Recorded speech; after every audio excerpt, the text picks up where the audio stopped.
প্রতিবারই যখন ছবিগুলো দেখি, ভিডিওতে দেখি, এখন এই জুলাই মাসের কারণে বারে বারে দেখছি, যখনই দেখি নিথর হয়ে যায়। আমার মতো সারা দেশ নিথর হয়ে যায়। যখন শহীদদের মা বাবার সঙ্গে দেখা হয়, মনে প্রশ্ন জাগে, তারা কি আমাদের মতো ছবি দেখার জন্য অপেক্ষা করে? তারা তো সারাক্ষণই নিথর হয়ে আছে। কি ছিল, কোথায় গেল, কেন হলো? যাদের ছেলে মেয়ে আহত হয়েছে, সেই পরিবারের কি অবস্থা? এটা হলো আমাদের বাস্তব। জুলাইয়ের ৩৬ দিনে যে মহাতাণ্ডব, এই তাণ্ডবের প্রতিক্রিয়া কত গভীরভাবে আমাদের মধ্যে প্রথিত আছে, সেটা আমাদের ভবিষ্যৎ নির্ধারণ করবে। আমি আমার সহকর্মীদের বলছিলাম একটা হাউস অফ হরর বানানোর জন্য, দেখার জন্য সেখানে দৃশ্যগুলো কিভাবে হয়েছে সেগুলো ধারণ করার জন্য। তো পরে ভাবলাম, এটা তো হাউস অফ হরর না, এটা তো কান্ট্রি অফ হরর। এটা তো এক জায়গার বিষয় না, সারা দেশ জুড়ে যে হরর সৃষ্টি হয়েছে, এটা মনে জাগে। মেজর ফখরুল ইসলাম সাহেব বলেছেন, আয়নাঘরের সঙ্গে দেখা করে এসছেন, তাদের সঙ্গে যখন দেখা হয়, কথা হয়, তাদের খবর পড়ি পত্রিকাতে, মানুষ কিভাবে এরকম নির্মম হতে পারে মাথায় আসে না। আমরা যে হাউস অফ হরর বলছি, এই আয়নাঘরের প্রতিটি ঘর যদি আমরা সবাইকে দেখাতে পারতাম, জাতি বুঝতে পারত 16 বছর ধরে কি কাণ্ডটা হয়েছে। এবং কারো কাজ এমন নয় যে তার কোনো পরিচিত এই হররের শিকার হয়নি।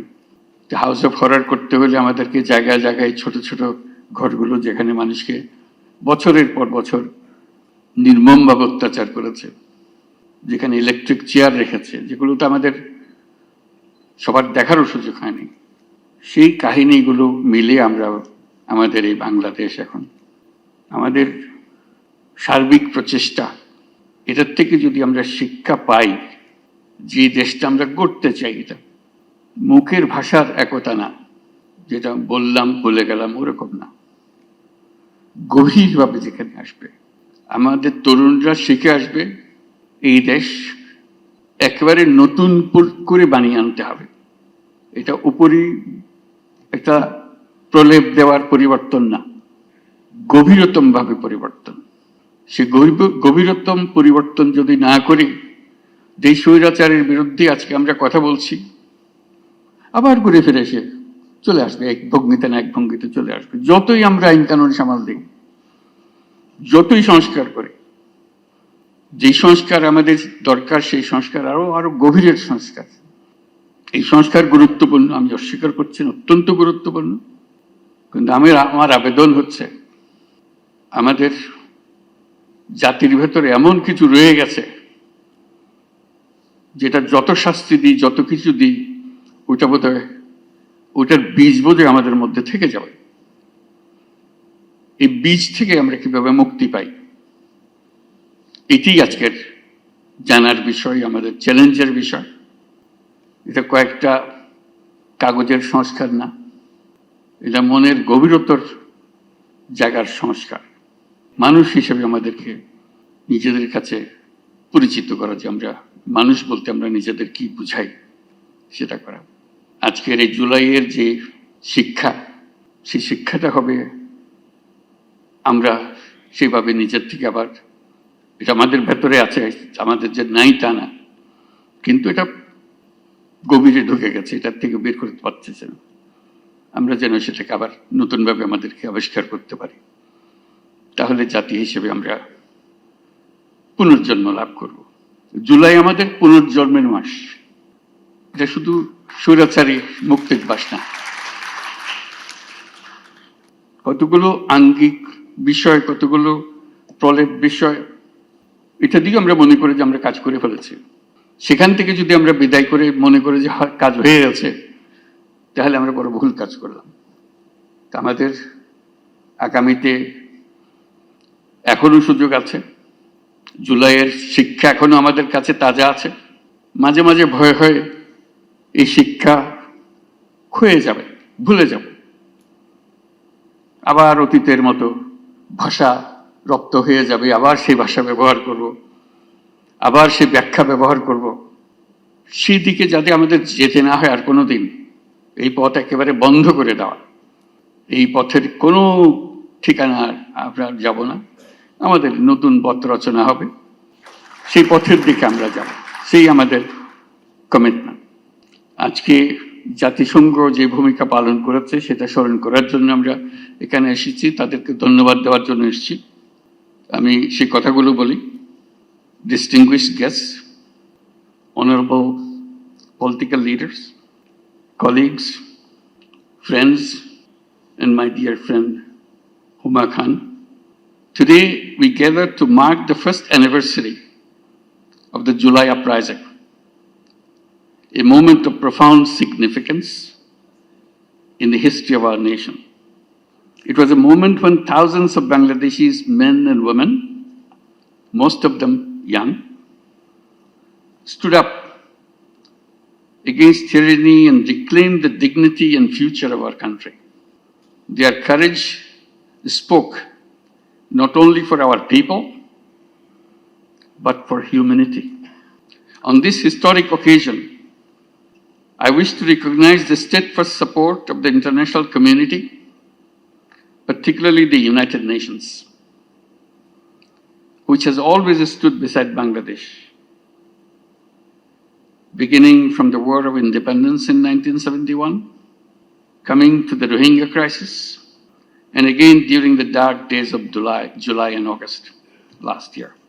In the aftermath of the Second World War, the United Nations set out to define and defend the inalienable rights of all human beings, irrespective of race, religion, sex, or status.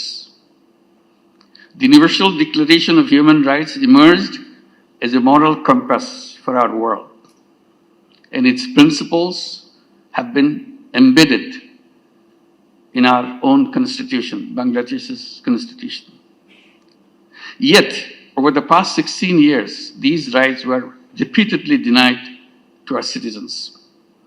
Our institutions were captured, freedoms were curtailed, violence became the prime tool of governance. Last July, our society stood united in rejecting this reality. The people of Bangladesh reclaimed their rights with clarity, resolve, and immense bravery. Immediately after the establishment of the interim government in August last year, I formally requested the Office of the High Commissioner of Human Rights of the United Nations to conduct an independent fact-finding mission to investigate allegations of human rights abuses between July 1 to August 15. We believed that immediately an impartial and credible accounting of the truth was essential, not for justice alone, but also for healing. The UN High Commissioner's report, released in February 2025, revealed the staggering scale of the atrocities, an estimated 1,400 lives lost in just a few weeks. The report described the violence of systemic, directed, and coordinated from the highest level of the previous regime. It raised urgent concerns about potential crimes against humanity. These findings have been further corroborated by international investigative journalism and inspired the reports by the BBC and Al Jazeera. We are grateful to the Office of the High Commissioner for not only documenting these abuses, but for offering a comprehensive set of recommendations to help ensure that such violations never never happen again. We have taken these recommendations to our heart, not out of obligation to others, but out of responsibility to ourselves. Since assuming office, our government has begun implementing wide-ranging reforms. We have amended the Code of Criminal Procedure and acceded to the International Convention for the Protection of All Persons from Enforced Disappearance. Earlier this month, we signed a Memorandum of Understanding with the Office of High Commissioner of Human Rights to establish a facilitating mission in Dhaka. This mission will provide technical support for reform initiatives as well as capacity building for government institutions, local authorities, and civil society actors working to safeguard most precious thing, human rights. From the earliest days of the interim government, the United Nations has been a vital partner in our transition. I thank the Secretary General Antonio Guterres, a wonderful friend of Bangladesh, for his unwavering support and for his solidarity and his visit to Bangladesh in March of this year. I also extend my deep appreciation to High Commissioner Bolkartar, the members of the Office of the High Commissioner for Human Rights, fact-finding team, Ms. Gwen Lewis, the UN Resident Coordinator, and of course my friend Huma Khan, Senior Human Rights Advisor, for their extraordinary and historical contributions. Our work is far from finished. Alongside our reform agenda, we are pursuing legal accountability for those responsible for gross violations. But justice is not only about punishment. Justice is also about ensuring that the state power can never again be used to suppress, silence,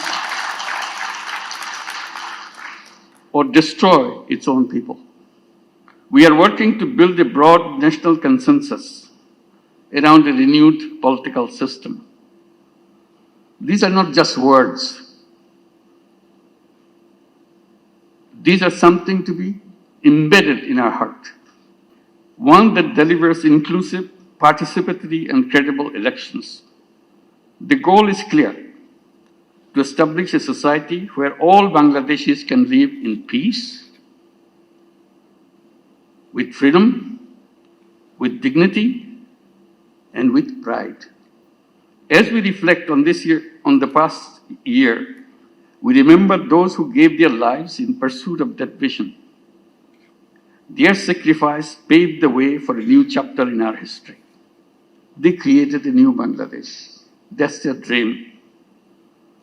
This is rooted in hope, human rights, and democratic principles. On behalf of the people of Bangladesh, I thank the United Nations for standing with us in our darkest hour. And I look forward to the continued partnership as we move forward. Thank you, United Nations. And thank you, Huma Khan. Thank you all. Allah Hafiz.